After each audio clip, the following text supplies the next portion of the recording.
Sejam muito bem-vindos à Rede, é uma alegria receber cada um de vocês aqui nessa tarde, no dia de hoje. Aqueles também que nos assistem através das redes sociais, de várias partes do Brasil e do mundo, sejam muito bem-vindos, que alegria tê-los conosco. Nós estamos no meio de uma série de Natal, nossa série se chama Retratos de Natal. Aliás, não esqueça, domingo que vem nós temos o nosso especial de Natal. Vai ser um dia muito bacana, nós preparamos várias surpresas, será um culto diferente e nós queremos celebrar tudo aquilo que Deus fez durante esse ano, mas especialmente celebrar a chegada de Jesus Cristo, o seu nascimento. É isso que significa o Natal, a chegada do nosso Salvador, a chegada do nosso Rei. E eu quero te convidar a trazer os teus amigos, traga os teus amigos, traga a tua família junto para esse grande momento, tá legal? Vai valer muito a pena. Dia 15, domingo que vem, nosso culto especial. Depois disso, a Rede entra de férias. Então a Rede é uma igreja muito diferente mesmo, porque a Rede é uma igreja que entra de férias, tá? Então não teremos culto no domingo do dia 23, nem no domingo do dia 30, se não me engano, que são os feriadões ali de Ano Novo e de Natal. Então não teremos culto. Se você precisa de culto nessa data, você procura outra igreja, vai lá visitar as igrejas por aí. E nós voltamos no dia 5 de janeiro. Nesse tempo, nossos voluntários, nossa equipe, todos vocês estão convidados a curtir esse tempo, descansar, porque 2020 está aí e nós temos grandes planos para 2020. Eu tenho certeza que Deus vai continuar fazendo grandes coisas nesse lugar, e nós precisamos de você com muita força. Então vai descansar e volta com tudo, tá legal? Falando da nossa série Retratos de Natal. Por que retratos? Nós temos tantas fotos no Natal, a gente gosta de tirar foto no Natal, não é? A gente reúne a família, você se arruma, coloca aquela roupinha especial, e aí tem aquele momento do retrato da família. Tem gente que gosta de tirar foto da família na época do Natal e mandar para as pessoas, mandando felicitações, um feliz ano novo, um feliz Natal. Mas por trás de cada foto existe uma história. Cada rosto naquela foto conta para nós uma história, às vezes histórias muito maiores do que nossa capacidade de realmente compreendê-las totalmente. Assim também é com o Natal. Nós temos na nossa mente um retrato do Natal. A Bíblia nos apresenta um momento que ficou gravado para sempre na mente de cada um de nós, que é o momento do nascimento de Jesus naquela estrebaria. Não havia lugar para Jesus, não havia um lugar correto, não havia um lugar certo para Jesus nascer, porque todos os lugares estavam ocupados. Não sabemos se isso se refere a uma casa que não tinha mais quartos, e então nessa casa Jesus nasceu na estrebaria, que era um lugar fora da casa. Ele nasce numa manjedoura, que era o lugar onde animais se alimentavam. Então, em cima disso, a tradição foi construindo a ideia de que haviam animais também presentes naquele lugar. A Bíblia não diz que tinha um boi lá, a Bíblia não diz que tinha uma ovelhinha cheirando o cangote de Jesus quando ele nasceu. A Bíblia não fala isso, mas é possível que seja, porque Jesus nasceu na manjedoura, um lugar onde se alimentavam animais. A estrebaria era esse lugar. Então ali estava Maria, ali estava José, ali estavam os pastores que foram convidados para aquele momento. Esse é o momento que nós conhecemos do Natal. Nós até temos o presépio, não temos? A gente tem um presépio e a gente gosta de montar o presépio. Eu sempre adorei montar o presépio na minha casa e separar lá o menino Jesus, as ovelhinhas, os pastores, Maria, José. Aliás, semana que vem nós teremos aqui um presente, uma lembrancinha para todas as famílias que têm crianças. Vão receber vai ser tipo o Kinder Ovo, tá? Não é um Kinder Ovo, mas vai ter uma surpresinha, tá? Que está ligada a essa ideia. Não posso dizer o que é, tá? Mas semana que vem você vai descobrir, nesse momento especial que nós teremos juntos. Então nós conhecemos o presépio, mas o que está por trás desse presépio? O que está acontecendo? Qual é a verdadeira história? Será que nós compreendemos profundamente o que está acontecendo ali na vida de cada pessoa, naquele contexto, naquela época. Isso se passou há 2000 anos atrás. Então nós estamos em busca dessa história de Natal, o significado dessa história, as lições que ela traz para a nossa vida hoje, e o que muda na nossa vida, porque o Natal muda tudo. O Natal muda tudo em nossas vidas. O Natal é a chegada de Jesus, o Natal é a chegada do nosso Rei, o Natal é um convite a nós estabelecermos Jesus como Senhor da nossa vida. Jesus veio para mudar tudo, e portanto o Natal é a melhor notícia de todos os tempos. Jesus é a melhor notícia de todos os tempos. Então nós precisamos entender como isso muda a nossa vida, o que isso tem a ver com a nossa vida. E hoje eu quero compartilhar um pouco mais da nossa série Retratos de Natal, o que isso tem a ver com a nossa vida, o que isso muda na nossa vida, quais são as lições que nós podemos aprender através do Natal. E eu quero te convidar a abrir a tua Bíblia em Lucas capítulo 1, versículos 26 a 38. Lucas capítulo 1, versículos 26 a 38. Hoje eu quero ler esse texto para vocês aqui na Bíblia. Se você tem sua Bíblia no celular, você pode ligar ela aí. Se você não tem uma Bíblia, temos a Redbook, você pode comprar uma Bíblia ali na saída. Eu vou usar aqui a versão da NVT, a nova versão transformadora. É uma versão muito simples, de fácil entendimento, e ela é muito fiel ao texto bíblico original. Lucas, capítulo 1, versículo 26 a 38, o texto nos conta a história de Natal a partir de Maria, dizendo o seguinte: no 6º mês da gestação de Isabel, Deus enviou o anjo Gabriel a Nazaré, uma cidade da Galileia, a uma virgem de nome Maria.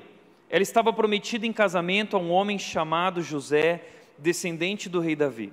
Versículo 28, Gabriel apareceu a ela e lhe disse: alegre-se, mulher favorecida, o Senhor está com você. Confusa, Maria tentou imaginar o que o anjo quis dizer. O anjo disse: não tenha medo, Maria, pois você encontrou favor diante de Deus. Ficará grávida e dará à luz a um filho e o chamará Jesus.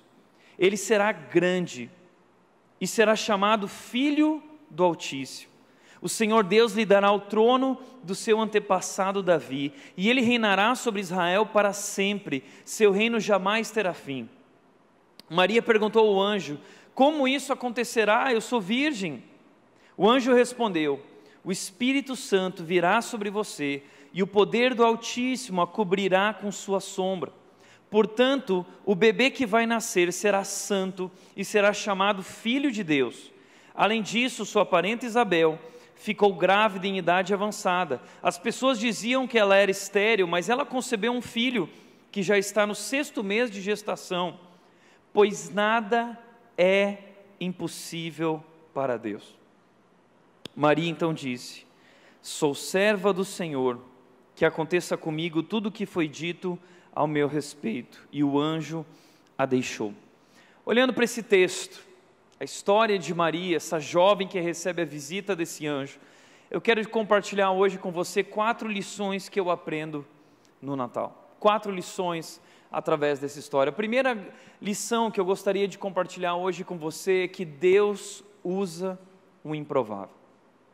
Deus usa o improvável. Deus usa o simples e frágil para realizar a sua obra. Veja o que o texto diz: Deus enviou o anjo Gabriel a Nazaré. A gente gosta muito desse tema anjo, né?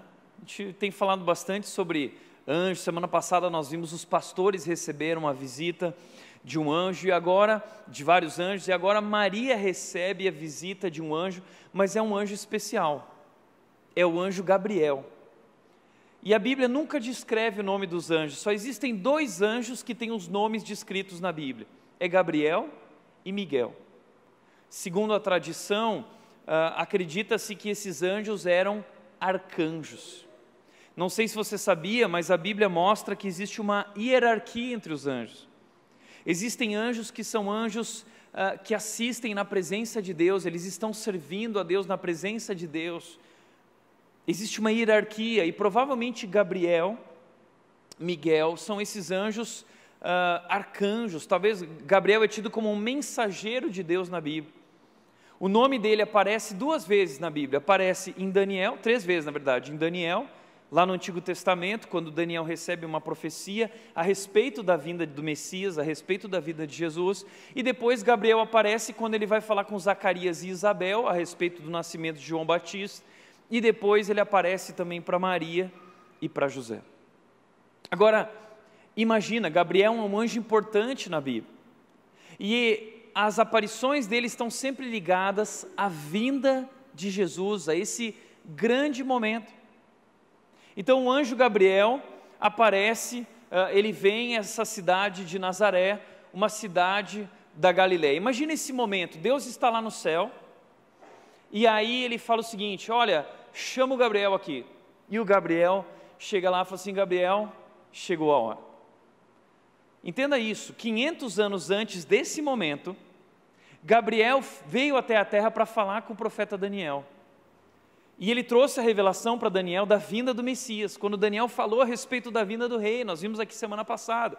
Agora 500 anos se passaram, Deus chama Gabriel e fala assim: Gabriel, vem aqui.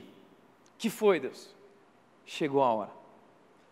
Agora é o momento, eu vou mudar todas as coisas, algo novo vai acontecer, finalmente chegou a hora e nós vamos mudar o mundo, eu vou mudar o mundo a partir de agora. Ah, é. E Gabriel, então eu quero que você inicie esse momento e você vá até a terra e você procure uma jovem lá na cidade de Nazaré. Nazaré? Entenda isso, que interessante isso, que Nazaré é um pequeno povoado de no máximo 400 pessoas. Nazaré é uma cidade tão tida, naquela cultura, era uma cidade tida como tão desprezível, que certa vez Natanael disse o seguinte, lá em João capítulo 1, 46, Natanael disse o seguinte para Filipe. Filipe falou para ele assim: olha, vamos lá conhecer um homem que nós acreditamos que pode ser o Messias. E aí Natanael responde o seguinte: Nazaré? Nazaré? Pode vir alguma coisa boa de Nazaré? Nazaré era um lugar esquecido, Nazaré era o lugar dos excluídos, Nazaré não era nada, pessoas simples moravam lá, pessoas muito comuns, pessoas desprezadas por aquela época. Então de repente Deus chama o anjo Gabriel e diz o seguinte: Gabriel, agora eu tenho algo muito importante para você fazer, você vai para a cidade de Nazaré, e sabe o que você vai fazer lá? Você vai procurar uma virgem de nome Maria, você vai procurar uma mulher. Interessante isso, porque na cultura judaica as mulheres eram extremamente desvalorizadas. A cultura judaica era uma cultura machista. Deus detestava isso, porque eles realmente não entenderam nada a respeito do valor e da importância da mulher. Nós vimos esse ano aqui, o homem e a mulher são absolutamente iguais em valor diante de Deus, mas essa cultura não considerava as mulheres o mesmo valor. Essa cultura acreditava que o problema do mundo, o problema do pecado era a culpa toda da mulher. Então as mulheres não tinham autoridade nenhuma, as mulheres eram desvalorizadas, eram esquecidas. E Deus, quando vai fazer essa coisa nova na história, Deus decide usar uma mulher. E mais do que uma mulher, é uma adolescente. Naquela cultura, as mulheres se casavam mais ou menos com 13, 14 anos de idade. É uma adolescente, imagine isso. Imagine a cara de Gabriel recebendo essa tarefa, chegou a hora, e Gabriel devia estar tão ansioso por esse momento, fala assim: puxa, mas para Nazaré, uma mulher, uma adolescente. E essa adolescente estava prometida em casamento a um homem chamado José, um carpinteiro, descendente do rei Davi. Eu não sei se você sabia disso, mas no passado não existia essa história de namoro. Namoro é algo muito recente, que foi inventado recentemente nos nossos tempos. Durante toda a história da humanidade, nunca existiu esse negócio chamado namoro. O que existia, especialmente na cultura judaica, era um período de noivado de cerca de 12 meses. E como isso acontecia? Não era a pessoa que falava assim: eu estou apaixonado pelo fulano, eu quero casar com ele. Não, essa era uma decisão dos pais. Os pais ajeitavam as coisas, provavelmente o noivo tinha que pagar um dote pela sua futura esposa, um valor que era combinado com os pais, e assim os casamentos eles eram combinados pelas famílias. E essa jovem foi prometida a esse homem chamado José, e eles ficaram noivos. A cultura judaica era muito bonita nessa questão do casamento. Aliás, a Bíblia usa essa ilustração do casamento judaico, porque o casamento tinha esse período de noivado de 12 meses, essa noiva já estava prometida para o noivo, e aí o noivo ele ia preparar o lugar para eles morarem. O noivo ia, preparava o lugar, e quando o lugar estava pronto, o noivo voltava para buscar a sua noiva. Essa é a ilustração que a Bíblia usa para falar sobre aquilo que nós como igreja, como povo de Deus estamos vivendo. Nós estamos aguardando o noivo, Jesus.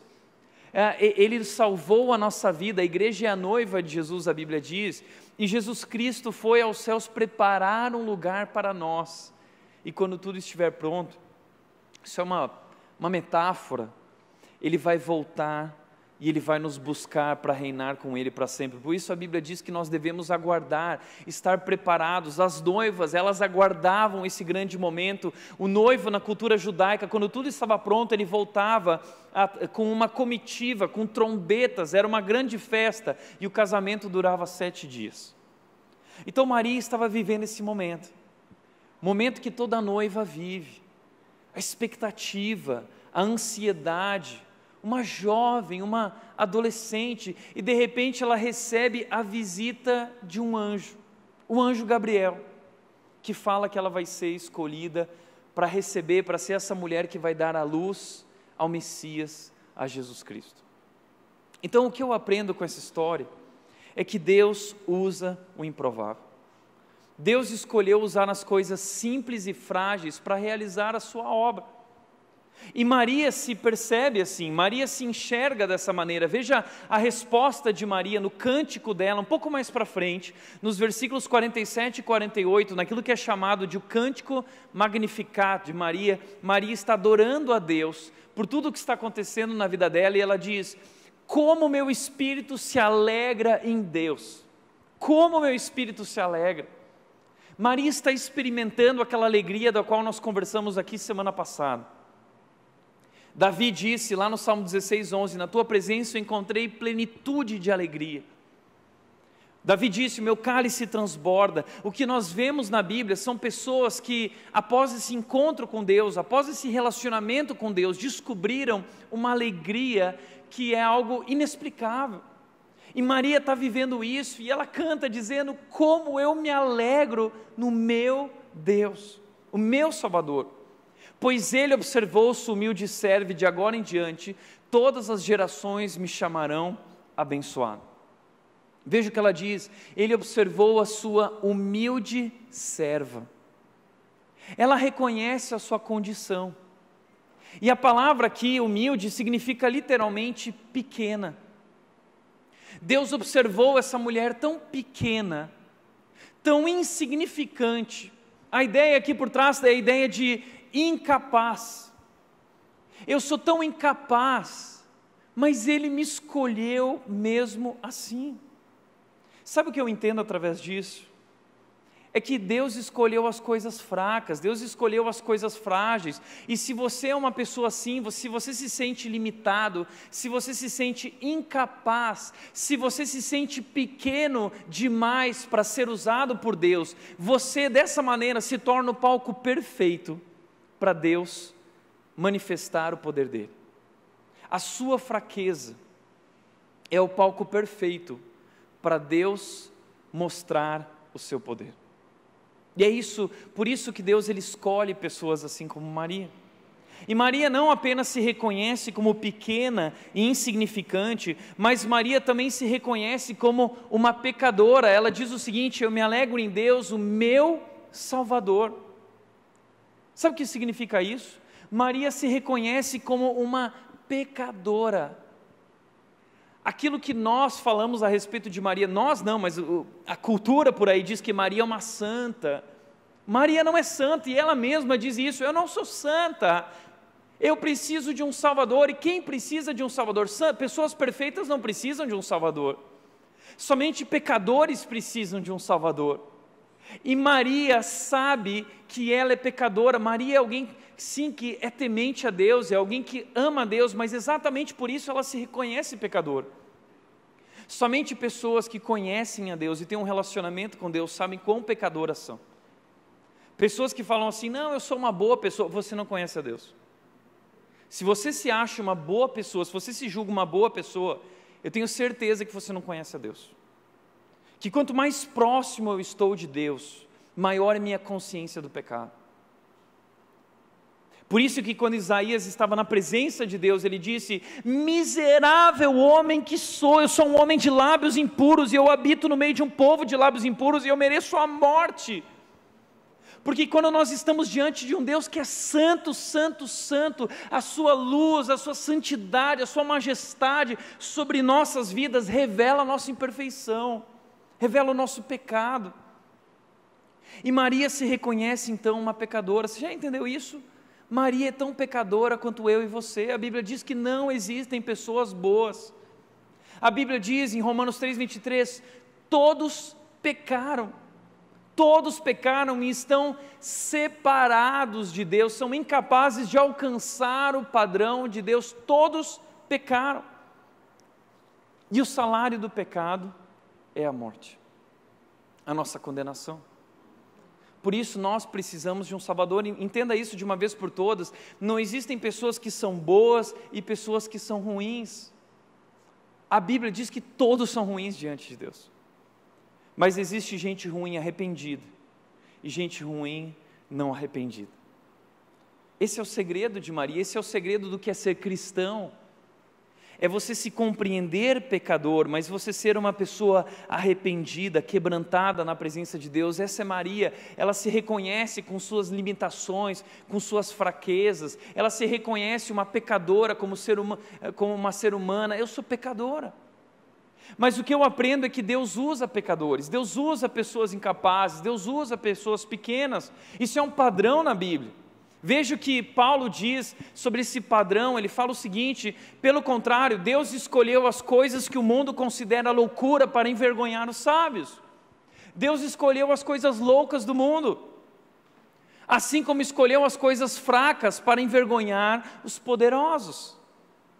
Assim também como Deus escolheu as coisas desprezadas pelo mundo, tidas como insignificantes, e as usou para reduzir a nada aquilo que o mundo considera importante. Ou seja, Deus escolheu as coisas loucas, fracas, desprezadas, insignificantes. Por que Deus fez isso? Porque Ele quer mostrar que é sobre Ele, não é sobre nós, não é sobre mim, não é sobre você, é sobre Ele, quão grande Ele é, quão poderoso Ele é.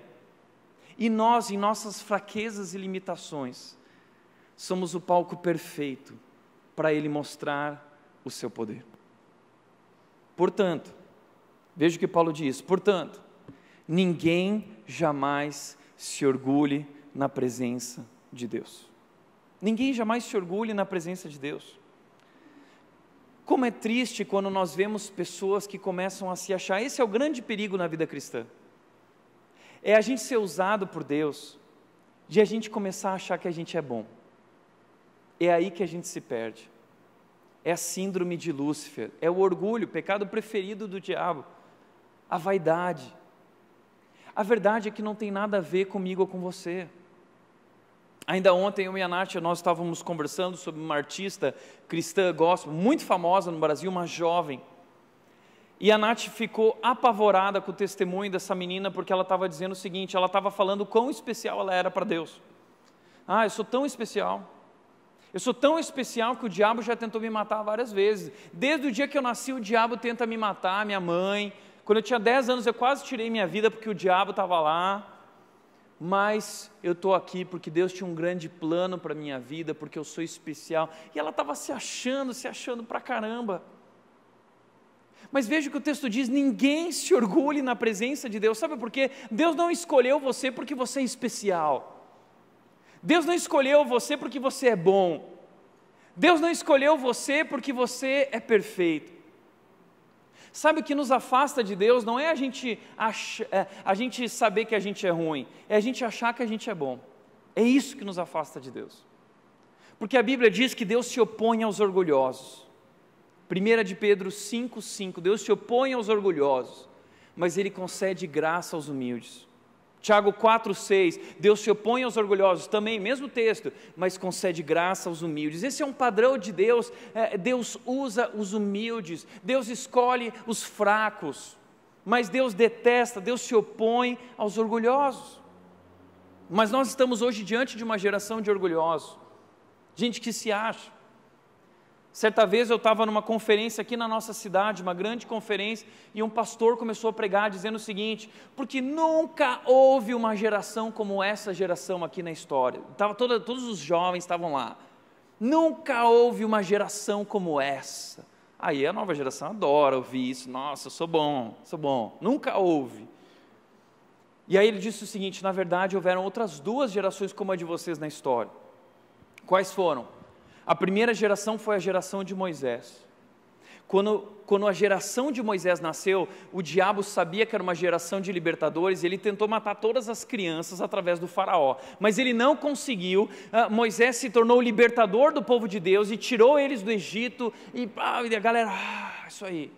Aí o pastor disse o seguinte: agora calcula, de Moisés para Jesus, a segunda geração de libertadores, 2000 anos. Quando a geração de Jesus nasceu, o diabo tentou matar todas as crianças através do rei Herodes. Mas o plano de Deus era maior, e Jesus Cristo venceu, e Ele subiu na cruz, e Ele morreu por nós, e Ele se tornou o nosso libertador, o nosso salvador. E a galera... Aí Ele virou e falou o seguinte, e eu já lá assim, e agora vem. Aí Ele falou assim, calcula comigo, de Moisés para Jesus... 2000 anos, de Jesus para nós, 2000 anos. Ele virou para a galera e falou assim: nós somos a geração de libertadores. Meu amigo, nessa hora aquela galera fazia assim, Senhor. Eles subiam as pilatas, choravam, Deus, eu me rendo. Esses dias eu estava ouvindo um vídeo e o pastor estava dizendo o seguinte para a igreja dele: você é perfeito, você é perfeito. Olha, eu leio uma Bíblia muito diferente desse cara, tá? E a minha Bíblia diz que você não presta, tá? Você não presta, você é um pecador, e você foi alvo do amor e da graça de Deus. Não tem nada a ver com você, tem a ver com aquilo que Jesus Cristo fez na cruz por você, e Deus nos escolheu por pura graça. Portanto, ninguém se orgulhe na presença de Deus. Ninguém se orgulhe. Maria não tem do que se orgulhar, ela se reconhece como uma pessoa improvável. Deus escolheu os improváveis. Veja só, Abraão era muito velho para ser usado, mas ele foi usado. Aliás, Abraão não podia mais ter filhos, Sara não podia mais ter filhos, eles eram muito idosos. E é até engraçado, porque Deus chega para esse homem e diz o seguinte: eu vou te fazer pai de uma grande nação. Teu nome vai significar isso, Abraão, pai de uma grande nação. Aí quando perguntavam para ele assim, qual é seu nome? Ele falava assim, Abraão. As pessoas ouviam, pai de muitas nações. Quantos filhos você tem? Nenhum. Parecia piada. Mas Deus é poderoso. Sara uma hora estava rindo, e aí Deus vira para Sara e fala assim, por que você está rindo? Porque eu já sou muito velha. Sara, existe algo impossível para mim? Deus fez, Deus usa pessoas improváveis, Deus faz, Deus é poderoso. Jacó era um trapaceiro, precisou fugir de casa, porque enganou o pai, enganou o irmão. Moisés foi transformado por Deus, foi transformado. Deus escolhe pessoas fracas, Deus escolhe pecadores, Ele aceita nós como nós estamos, mas Ele nos ama demais para nos deixar do jeito como nós estamos, e Ele nos transforma. Jesus veio morrer na cruz para nos salvar e nos transformar. Então Ele nos transforma e nos usa. Moisés era gago. Quando Deus chamou Moisés, falou assim, Moisés, eu vou te usar para libertar o povo de Deus. Moisés falou assim, quem, eu? Não, você deve estar falando com outra pessoa, porque eu não tenho condição nenhuma. Eu não sei nem falar. Quem sou eu? Quem mais? Gideão era medroso, Gideão estava se escondendo com medo dos midianitas. De repente chega um anjo para ele e fala assim, Gideão, o Senhor é com você, poderoso guerreiro. Poderoso guerreiro? O cara está escondido. A Bíblia às vezes é até engraçado, pessoas improváveis. Raabe era uma prostituta. Davi era só um pastor de ovelhas. Samuel, o profeta Samuel, foi chamado por Deus para escolher, ungir o novo rei de Israel, lá dos filhos de Jessé. Aí ele foi lá, levou um cordeiro junto, chegou na casa de Jessé e falou assim: Jessé, vamos fazer um churrascão agora, que nós vamos ungir o teu filho aí, um dos teus filhos vai ser o novo rei de Israel. E aí começou o desfile dos filhos de Jessé. Aí veio o primeiro, Rodrigo Hilbert, né, tal. Aí o profeta Samuel falou assim: certamente é esse aí. Aí Deus falou assim: não, não é esse. Aí então traz o segundo. Aí veio o segundo, malhado no crossfit, tal. Aí não, também não é esse. Também não é esse. Todos eles eram soldados, mas não era nenhum dos soldados. E aí acabou os filhos de Jessé, e aí Samuel pergunta assim: acabou, Jessé? Não, tem um mais jovem, mas ele não é soldado, ele é só pastor de ovelhas. Está cuidando das ovelhas. Manda trazer. Quando entra Davi sujo, cheirando a ovelha, Deus diz para Samuel: é ele. Sabe por que é ele, Samuel? Porque eu vejo o coração. O homem vê a aparência, mas eu vejo o coração. E quando todos veem só um pastor de ovelhas, eu vejo um rei. Mas o legal de Davi é que a atitude de Davi é humilde. Logo depois, no capítulo 17, o pai dele pede para ele levar queijo para os irmãos lá na guerra, lá no Vale de Selá, onde está o gigante guerreando lá com eles, o Golias. E sabe o que Davi fala assim? Davi fala assim: pai, eu levo. E ele acorda cedo de madrugada e leva. A maioria dos jovens hoje: não, pai, eu sou um matador de gigantes, eu não levo queijo. É o contrário. Davi não se acha um matador de gigantes. Davi é aquele que leva o queijo. Davi ele serve, Davi é excelente. Ele é um herói improvável. Timóteo era muito jovem. Paulo era um perseguidor de cristãos, ele era assassino de crente. Deus escolheu aquele que matava cristão para ser o maior missionário da história. Zaqueu era corrupto. Zaqueu tinha o nome dele na Lava Jato. Deus escolhe uma pessoa que todo mundo odeia. Pedro era impulsivo. Pedro negou Jesus. Pedro cometeu vários momentos onde ele foi impulsivo e Jesus vai lá e corrige ele, chama ele de Satanás. São pessoas improváveis. Se você é uma pessoa improvável, é muito provável que Deus te use, porque Deus gosta, Deus tem esse padrão. Deus ama se revelar através de pessoas humildes e mostrar quão poderoso Ele é. E é isso que está acontecendo nesse momento, nessa história. Por isso a minha pergunta para você é: qual é a tua desculpa para não se colocar à disposição de Deus? Eu não tenho isso, eu não tenho aquilo. Que bom! Então você é o palco perfeito para Deus. Ofereça a sua vida a Deus. Segunda lição que eu aprendo no Natal é que Deus está sempre conosco. Deus está sempre conosco em todas as situações da nossa vida. O anjo se volta para ela e diz: Gabriel apareceu a ela e disse: alegre-se, mulher favorecida. Eu gosto dessa palavra mulher favorecida, não é mulher merecedora, é mulher favorecida, porque o anjo está dizendo o seguinte: olha, é graça sobre a tua vida, Deus te escolheu, não tem nada a ver com o que você é, tem a ver com o amor dEle, tem a ver com a graça dEle, é um favor, não é merecido. E ele diz: o Senhor está com você. O Senhor está com você. Deixa eu aproveitar esse momento para dar uma palavra para você. Eu sei que vocês gostam quando pastores dizem assim: Deus falou para mim, Deus falou para mim, e eu vou falar para você agora. Sabe o que Deus falou para mim? Deus falou para mim o seguinte: eu estou com você. Eu não sei o que você está vivendo, eu não sei como você entrou hoje por essa porta, eu não sei como vai ser o teu Natal, eu não sei como foi 2019 ou será 2020, mas eu sei que talvez você tenha passado por momentos difíceis. E o Natal é o momento propício para nós lembrarmos que Deus está conosco. Sabe que quando Maria ouve isso, já se fazem 400 anos que não há mais relato nenhum sobre algo que Deus disse. Do Antigo Testamento para o Novo Testamento há um período chamado de 400 anos de silêncio. Maria está vivendo esse tempo, os judeus estão vivendo esse tempo, 400 anos de silêncio. E eles já se passaram 500 anos da profecia de Daniel, 700 anos das profecias de Isaías. Agora imagina isso, o povo já esqueceu, Deus esqueceu da gente. Você já viveu isso? Deus se esqueceu da gente. Deus está preocupado com outras coisas. Quem sou eu para Deus se importar comigo? E aí, esse anjo vem e diz para Maria: o Senhor está com você. E essa é uma promessa na Bíblia para todos nós.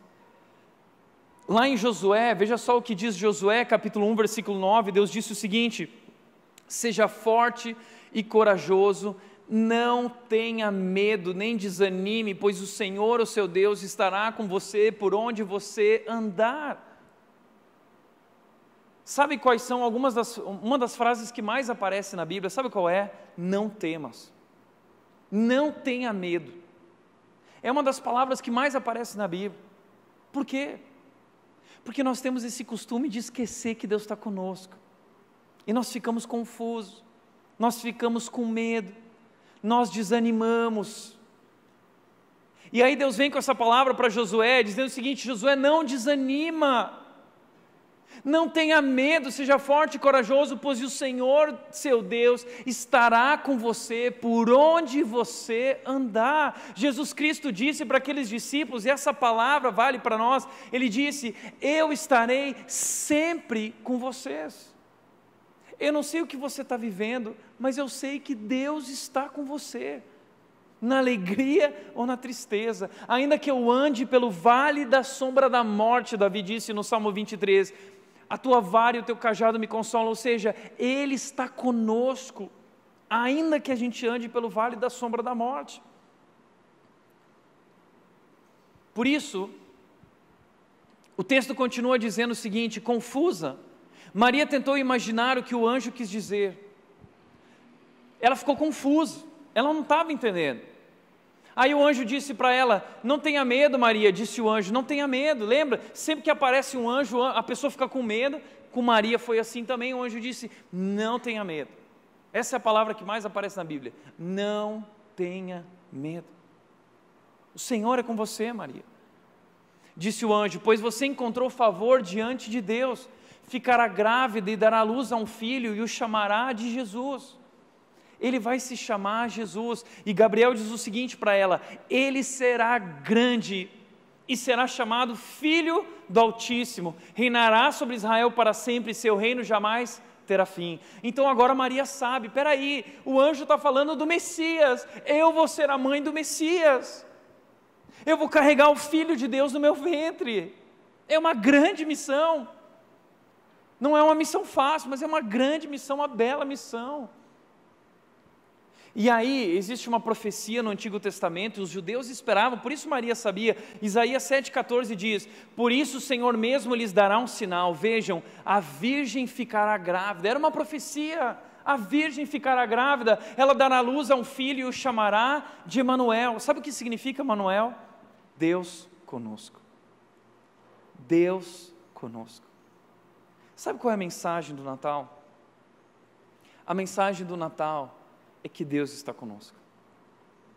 Então que nesse Natal, nesse tempo de celebração, nesse tempo em família, você possa lembrar disso, que essa verdade tome conta da sua vida, do seu coração, das tuas emoções, compartilhe ela com teus familiares, dizendo: Deus está conosco, Deus é por nós, e se Deus é por nós, quem será contra nós?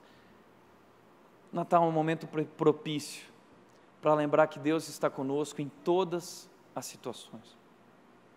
O nosso problema é que a gente tem esse costume muito feio de julgar Deus pelas circunstâncias. E aí a gente olha para as circunstâncias e fala assim: Deus me abandonou, Deus não é bom. Não interprete Deus através das circunstâncias, interprete as circunstâncias através da bondade e do poder de Deus. Deus é com você, Deus está com você em todas as situações. Terceiro lugar, Deus faz o impossível. Não existe nada impossível para Deus. Maria diz o seguinte, Maria perguntou ao anjo, como isso acontecerá? Eu sou virgem, não tem como, é impossível.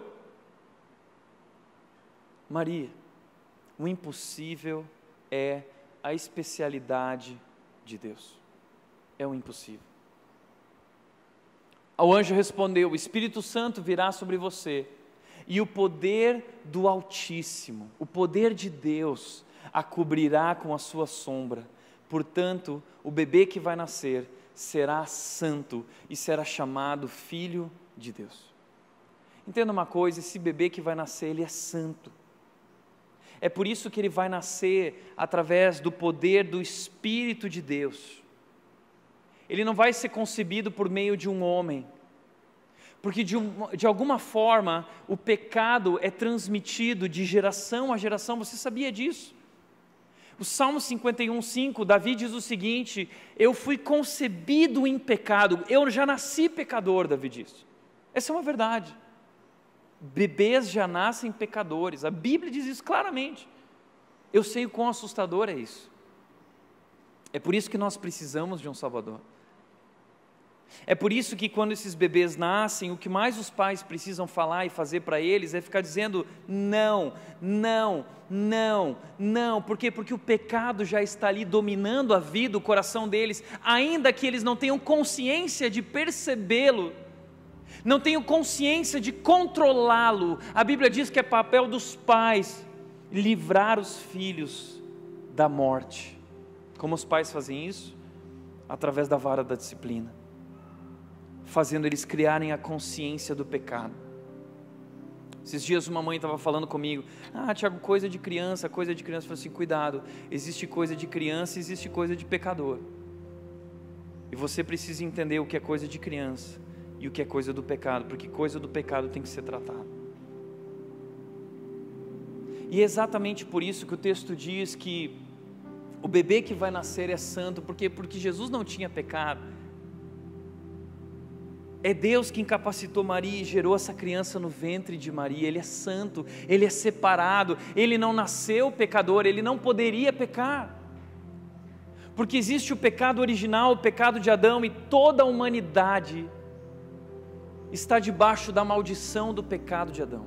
Toda a humanidade, todos nós somos pecadores por causa daquele pecado que criou a nossa condição pecaminosa, a nossa natureza pecaminosa. É o pecado e os pecados. Nós pecamos por causa desse pecado, a nossa iniquidade que domina o nosso coração. Nosso coração é ruim, corrupto, mau. A Bíblia diz que é do interior do nosso coração que vem tudo isso. Mas essa criança é diferente. Essa criança nasceu através do poder do Altíssimo. Não foi concebido em pecado, é santo, é separado, é perfeito. Ele sim é perfeito. Por isso ele é o sacrifício, porque é o Cordeiro de Deus sem mácula, sem defeito, o único que poderia pagar o preço pelos nossos pecados, o justo pagando o preço pelos injustos. Essa semana um vídeo muito triste de um jovem pastor, que tem falado muitas heresias por aí. E esse pastor, ele disse o seguinte: Eva estava lá no jardim e ela comeu o fruto. E aí Jesus lá no céu virou para os anjos e para Deus Pai e falou assim: Deus Pai, anjos, quer ver agora que Adão vai comer o fruto também? E aí o Deus Pai e os anjos, segundo ele, viraram e falaram assim: como você sabe, Jesus? Aí Jesus vira para eles e diz o seguinte: porque eu também comeria o fruto no lugar deles. E a pregação desse cara é a seguinte: que Jesus nos ama tanto que Ele pecaria no nosso lugar, para a gente não ter que sofrer. Posso te falar uma coisa? Esse cara não conhece a mesma Bíblia que eu leio, estudo, que nós temos aqui. A Bíblia diz que Deus é santo, santo, santo.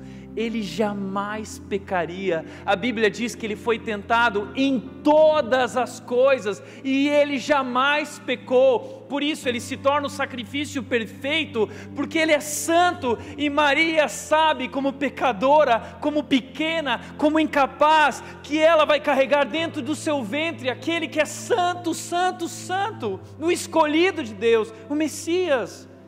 Uau!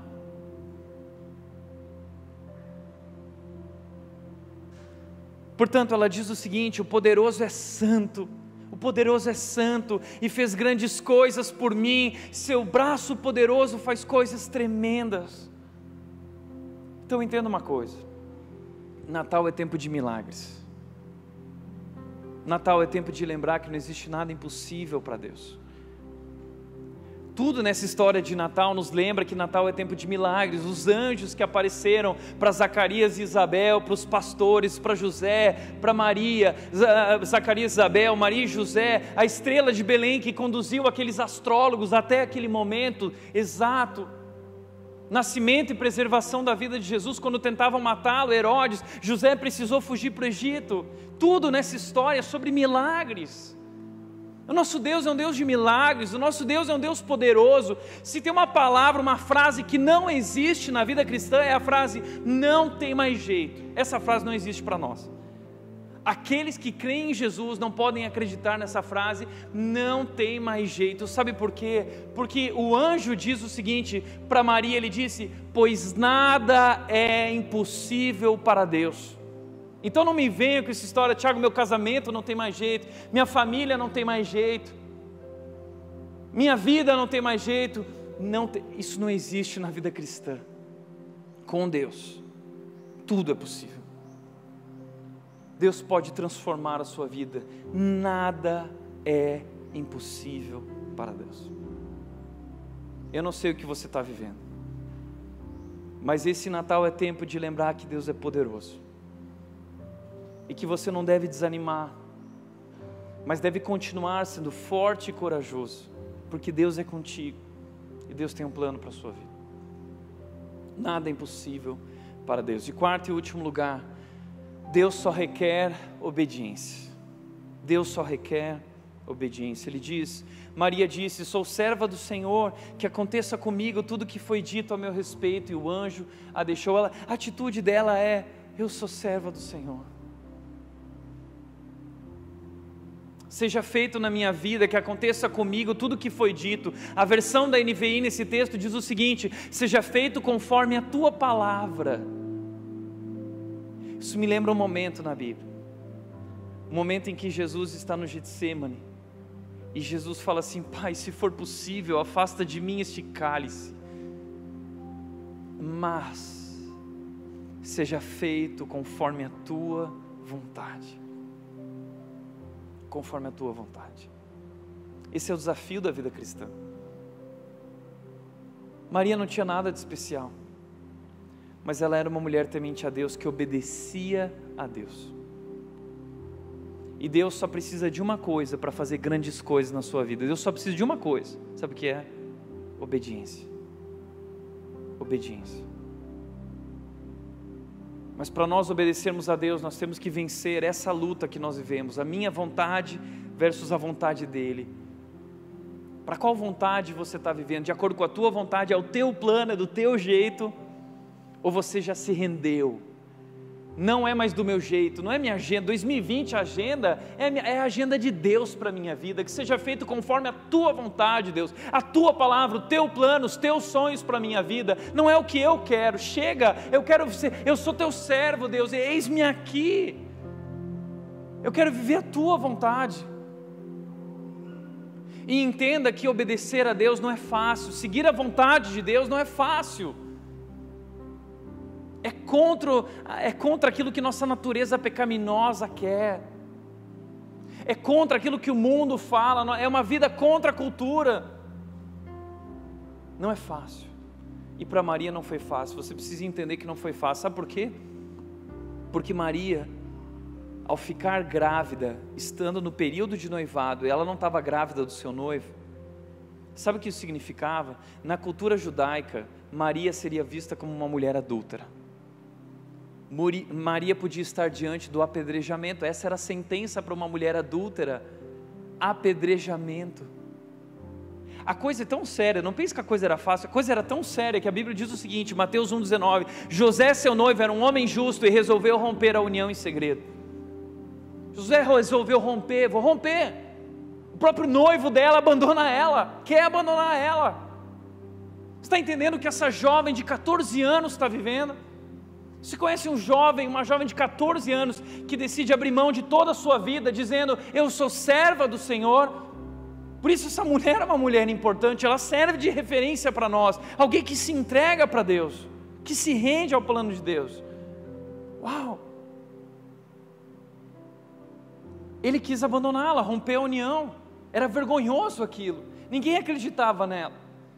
Mas ele não queria envergonhá-la publicamente, então ele resolveu fazer isso em secreto, porque ele amava Maria.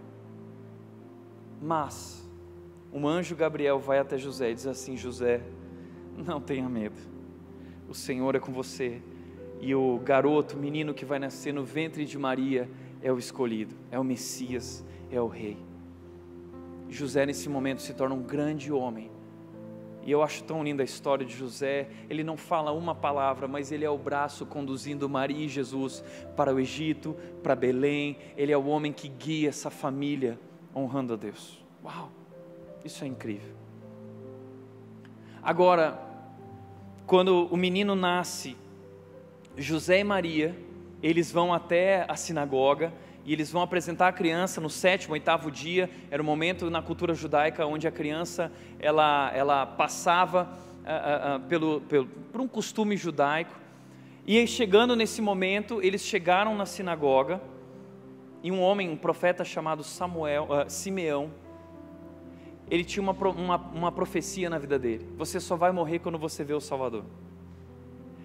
Quando Maria e José entram para circuncidar o menino, diz que Simeão estava lá esperando, e ele vê, e ele se alegra, e ele pega aquela criança no colo, e ele diz, os meus olhos viram a salvação, Deus leva a minha vida agora. E aí ele se volta para Maria, ele diz o seguinte, Maria, o que você vai viver não vai ser fácil, a sua missão não é fácil, você sentirá como se uma espada lhe atravessasse a alma. Sabe por quê? Porque esse menino que ela carregou durante 9 meses no seu ventre, que nasce, ele nasceu para sofrer, ele nasceu para morrer, ele nasceu para dar sua vida numa cruz. E Maria, você vai estar diante dessa cruz, e será como uma espada lhe atravessando a alma. E esse é o momento da crucificação. Jesus está lá, Maria aos pés da cruz. E Jesus se volta para Maria e para João ao lado dela e diz assim, João, cuida da minha mãe, ela agora é a tua mãe, cuida dela, porque agora eu vou fazer o que eu vim fazer. Imagina a dor dessa mãe, imagina o que ela sente, imagina o que ela vive, mas ela decidiu, não a minha vontade, a tua vontade. Natal é tempo de se render. Natal é tempo de se render a Deus e falar assim, Deus, não a minha vontade, mas a tua vontade. E para isso nós precisamos ser fortes e corajosos. Josué 1,7 diz, somente seja forte e muito corajoso, tenha cuidado de cumprir toda a lei que meu servo Moisés lhe ordenou, não se desvie dela, nem de um lado para o outro, assim que tudo que você fizer, você será bem sucedido em tudo que fizer. Mas você precisa ser forte e corajoso para cumprir toda a lei, para cumprir esse livro. Nós precisamos ser fortes e corajosos para viver a vontade de Deus. Essa é a vontade de Deus. Toda a vontade de Deus para a sua vida completa, está tudo aqui. É só obedecer, se render. Por isso Tiago 1,25 também diz, se contudo observarem atentamente a lei perfeita que os liberta, perseverarem nela e a puserem em prática, sem esquecer o que ouviram, serão felizes no que fizerem, vocês também serão abençoados. Eu e você podemos ser tão abençoados quanto Maria, se nós decidirmos obedecer e se render, dizendo, eu sou servo do Senhor, eu sou serva do Senhor, seja feito na minha vida conforme a tua vontade, a tua palavra, amém? Por isso, para refletir e praticar, em primeiro lugar, Deus usa pessoas imperfeitas, a sua fraqueza estabelece o melhor palco para Ele.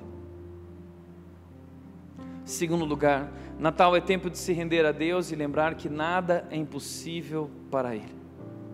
E terceiro, escolha obedecer, busque a vontade de Deus em tudo que você fizer. Feche teus olhos.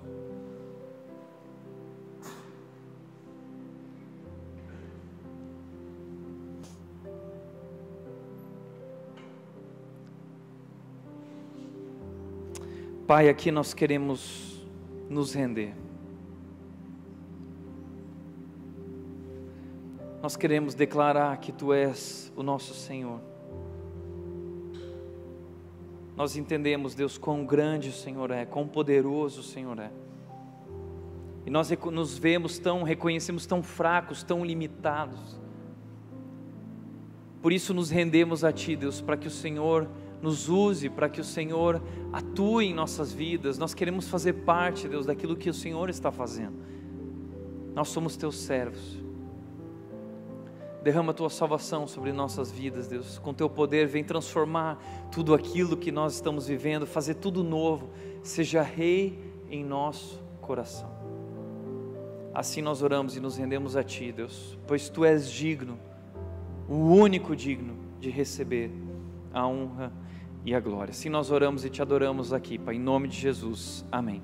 Amém.